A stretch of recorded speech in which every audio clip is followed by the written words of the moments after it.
लाडक्या बहिणींसाठी आनंदाची बातमी आहे। लाडक्या बहिणींनो, तुम्हाला आता रक्षाबंधनाची सरकारकडून ओवाळणी मिळणार आहे। लाडक्या बहिणींना रक्षाबंधनाआधी जुलै महिन्याचा 1,500 रुपयांचा हप्ता मिळणार आहे। लाडकी बहीण योजनेसाठी 319 कोटी 53 लाखांचा निधी वर्ग करण्यात आलाय।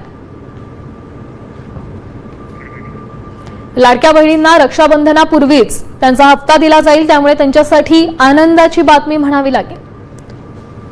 जवळपास 319 कोटी 53 लाखांचा निधी हा या योजनेसाठी, या हप्त्यासाठी वर्ग करण्यात आलेला आहे। महत्त्वाची बातमी आपण पाहता, पहिल्या टप्प्यामध्ये 35 लाख महिलांना योजनेचे पैसे मिळणार आहेत। हप्ता देण्याची प्रक्रिया ही आजपासून सुरू होणार। मुख्यमंत्री माझी लाडकी बहीण योजनेच्या मे महिन्याच्या हप्त्याची प्रतीक्षा संपली असून 15 जून पासून महिलांच्या बँक खात्यात पैसे जमा होण्यास सुरुवात झाली आहे।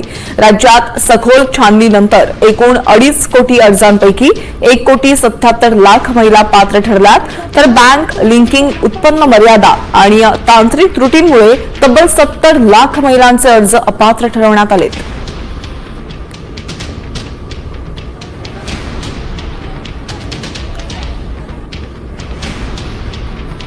लाभार्थी महिलांना मे महिन्याचा हप्ता देण्यासाठी ही रक्कम वळती करण्यात आली।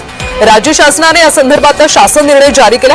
यापूर्वी सुद्धा अशाच प्रकारे सामाजिक न्याय विभागाचे, आदिवासी विकास विभागाचे हजारो कोटी रुपये या योजनेसाठी वळवण्यात आले। पदांपेक्षा मोठी आहे आणि म्हणून मी आपल्याला सांगतो, त्यावेळेस मुख्यमंत्री असताना मुख्यमंत्री लाडकी बहीण योजना आपण सुरू केली।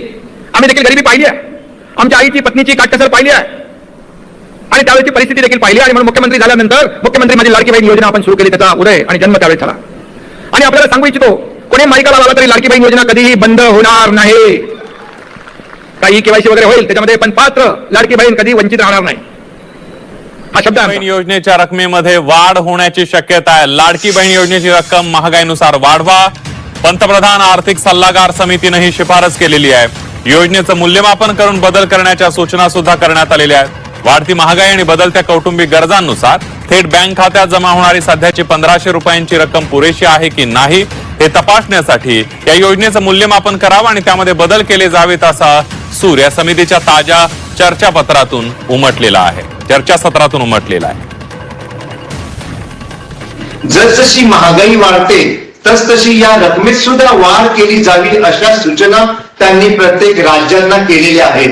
याचा अर्थ काय होतो, तर या योजनांमुळे गेल्या 2.5-3 वर्षांमध्ये संपूर्ण जवळजवळ 15 पेक्षा जास्त राज्यांतील 12 कोटींपेक्षा जास्त महिलांना आणि त्यांच्या परिवारांना फायदा होत आहे। तेव्हा विरोधकांसाठी आता हा चांगला धडा आहे।